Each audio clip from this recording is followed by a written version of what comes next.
Welcome to another Ask GMBN Tech. This is our weekly Q&A show on the Tech channel where you get to ask tech-related mountain bike questions and hopefully we get to answer them for you. Get your questions into us at the email address at the bottom of the screen right there, or you can add them in the comments below this very video.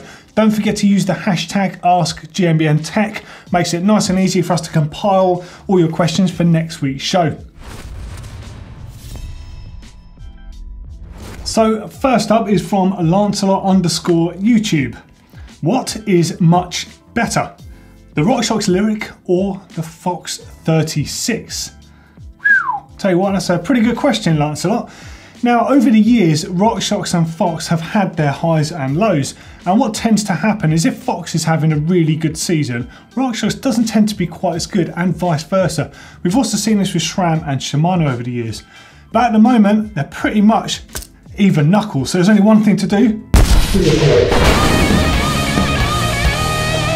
Okay, so you've got to bear in mind there are a lot of options with both forks. So they're both available in 27.5 and 29-inch models and in various different specifications. So let's have a look at the chart on the screen right now and we'll start picking them apart and we'll see which sounds better. So first up, wheel options, as we know, 27.5 and 29-inch, that applies to both of them. So that's a check from both RockShox and Fox. Travel options, so that's the amount of wheel travel that you have. So for RockShox, you've got the RC model, which has 150, 160, 170 and 180 millimeters of travel. And it also has 180 millimeters of travel in the 29-inch wheel. So that's probably the longest travel 29-inch wheel single crown fork there is at the moment, because the Fox version, the Fit 4, that's available in 150, 160, 170 and 180, but only up to 170 millimeters of travel in the 29. There's also a Fit 2, which is 160, 170, 180, and there's also a RockShox fork, the RCT3, which has the drop down travel. So basically that drops it 30 millimeters of travel just at the flick of a switch, making it climb a little bit better, but you can unleash it for that downhill potential. The chassis itself, Fox, is a whopping 36 millimeters, so super stiff there. Whereas RockShox, a little bit skinnier, they are 35 millimeters. So far, RockShox have upped the ante with the 180mm on the 29-inch version, but Fox have got a slightly bigger chassis with 36 millimeters. Fox have an e-bike model available, whereas RockShox, yeah, their one's tough enough for e-bike, so just chuck in another 10 psi. Okay, so what are the spring options? So on the Fox, you've got the float air spring, which of course is that new Evol system. So that's extra volume. So it's incredibly supple on the small hits.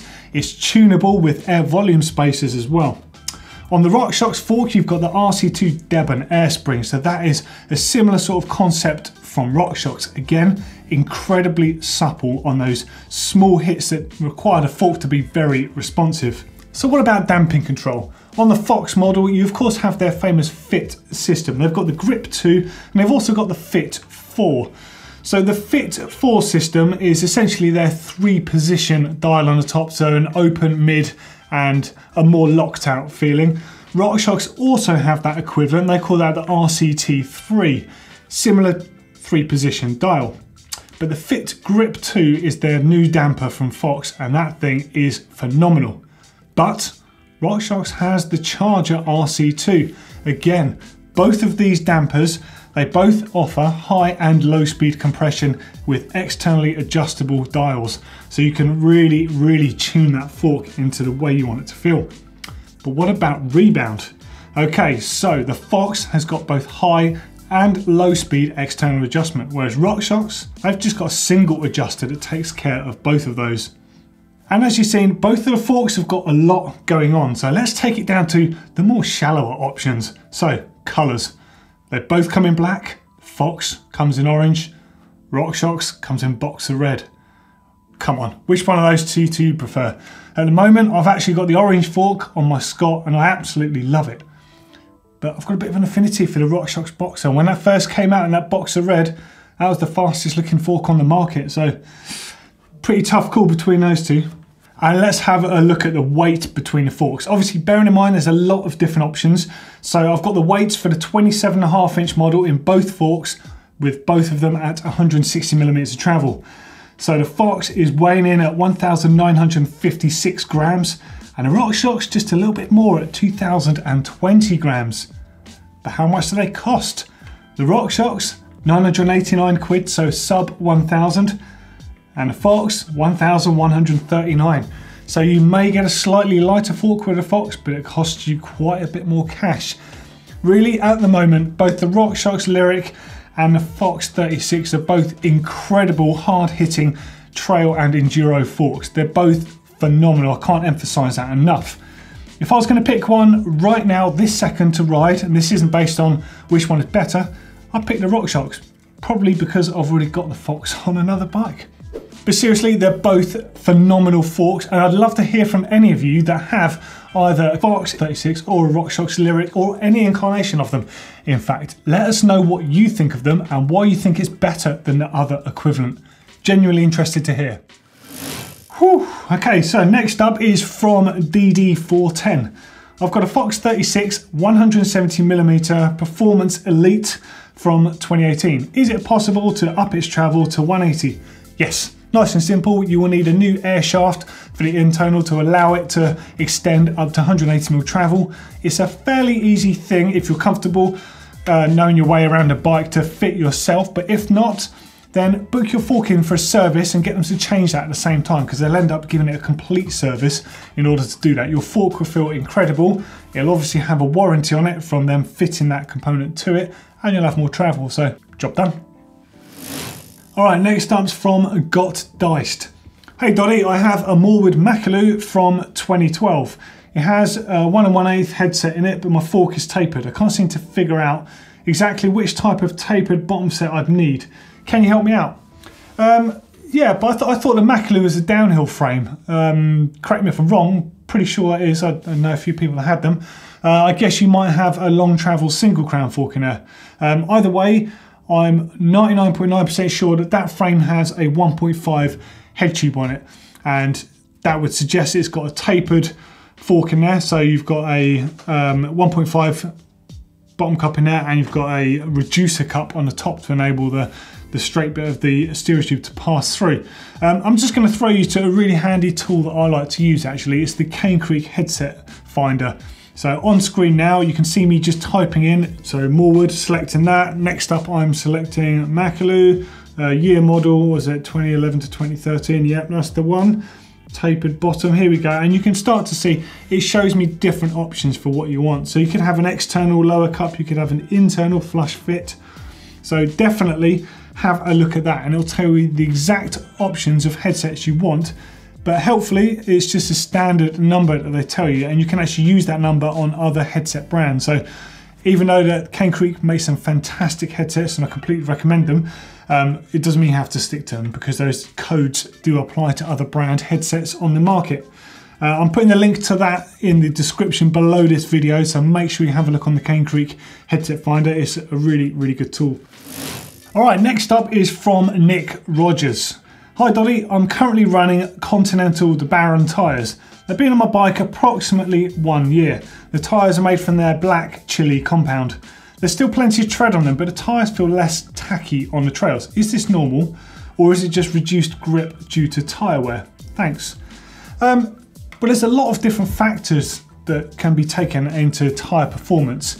So the very first thing is your tyre pressure, and tyre pressure tends to fluctuate with both the season of the year you're riding in. You know, your tyre pressure is going to feel different in winter to what it does in summer. Of course, your internal calibration on what your tyre pressure is going to be different all year round, unless you're very picky with your tyre pressures, which leads me on to one of the most important factors of any tyre, regardless of compound, is tyre pressure. If you're not running a decent pressure, or at least know your tyre pressures, front and rear, and how they perform, it's really going to hamper your sort of feeler gauge on how that tyre performs off-road. Now, I've said this before with different tyres, and of course, the soft compound rubber tyre will always grip more than a hard compound rubber tyre. However, you can definitely eke out more performance from tyre pressure alone, I think. This is talking about on a budget scale here. You can eke out more performance by getting your tyre pressures correct than you can from picking any tyre combination on a bike. You can run a fairly poor tyre, get the pressure right, and you can still find grip with it. So that's really important. So I'd definitely pay some attention to how much pressure you're running in the tyres. But then also take into account the time of year that you're talking about as well. Perhaps when you remember your tyres feeling really tacky before, it was in warmer conditions. The rubber in the tyres will naturally be softer, gummier and stickier in those conditions than it will in winter conditions, where it's going to feel firmer and it won't have as much of a slow rebound to it. It's exactly the same with your 510s or whatever sort of sticky rubber shoes you have with the flat pedals. In winter, they never feel as grippy, and that's the simple reason why. The rubber compound will never be quite as soft. Now, there are some rubber compounds out there designed to deal with that, and of course in the car world you get winter spec tyres, but it's very different in the bike world. We don't really have that option, so that is one factor. But then the other thing as well is tyre wear itself. So when you've got a brand new tyre, the tread pattern is very chiseled, so everything is very defined and it handles in a very specific way. Just for example, under braking. If your tyre is not feeling as grippy under braking, let's just say on the back wheel, the clear reason for that will be under braking, the tyre rotates, yeah, and when the tyre locks, you're wearing out that leading face and you're making it rounded off. So a rounded edge is never going to cut in and grip the same way as a square edge will. And think about this, it's the same on every edge of a tyre tread. Every tyre block, every part of that tyre, whether it's the shoulders or the sort of transitional part of the tyre, as soon as they wear, the performance will get hindered slightly, which is why all the top racers run really fresh tyres for their race runs, because they need that actual performance of a box fresh tyre. Now, of course, that's very different for you and me. We don't need that same performance. Doesn't mean you can't have that, of course. You can spend all the money in the world if you choose to, but it's a bit wasteful because you don't need to spend that much money. But something you can do to improve that feeling is obviously your rear tyre is going to wear faster in general than your front tyre. A bit of skidding is going to do that, but of course there's more body weight on the rear part of your bike when you're riding, which is going to wear that tyre out more than the front. So what you want to do is, at that point, then flip your tyres around. Get a fresh one on the front, so your tyre that's been wearing slower on the front is still going to feel a lot fresher than that rear one. Chuck it on the back and get a freshie for up front. And if you want that old one that's wearing out for the back that you've taken off, you can shave that down into a bit of a semi-slick and you can use that in the summer months. All right, now last one for this week is from Bobby Hebnell. Another question, what are good lock-on grips for someone with big hands? My grips aren't comfortable as they're simply too skinny. Right, there's loads available. So we're sponsored by Ergon. They do those in different thicknesses to suit different hands. I actually like the GD1. I run those in both thick and thin. If I'm running a bike park, I run the thick size because they support my hand a bit better. But in the winter, I always run the thin grips because I run bigger gloves and it just makes them feel a bit nicer. But there's also a whole bunch of other brands available. So on screen right now, you will see there's ODI. They make a grip called the Rogue. You need some massive hands for that grip. It's absolutely huge. There's also Lizard Skins. They make a grip called the North Shore, and they do various other grips in different diameters. DMR make their Death Grip. And next up, you want to look at their Mushroom Profile grip. So pretty much any handlebar grip with a mushroom profile, regardless of the thickness of the grip, they're super, super forgiving on your hands. So they're definitely worth a look as well. Also on the bike build bike that we're just about to give away, you'll see that there's some fabric mushroom grips on there, and they're actually profiled in a way that the inner part of it actually conforms to the shape of the middle of your hand, so they're actually really, really comfortable as well. So I'm sure that one of those grips will suit you. But bear in mind, it's like I said, it's a personal preference thing, so what I say I like might be completely different for you. So make sure you give them all a bit of a try, a bit of a squeeze in the bike shop before you buy. Best way to do it. So there we go, there's another weekly Ask GMBN Tech Q&A session in the bag. Hopefully you've enjoyed the show. If you've got any questions, chuck them in the comments below. If you've got any questions you want to ask directly to us, send them into that email address that was on the screen at the bottom of the show. For another great tech video, click right down here. And of course, don't forget to subscribe to the channel. We're just about knocking on 100K now. And of course, if you love GMBN Tech, give us a thumbs up.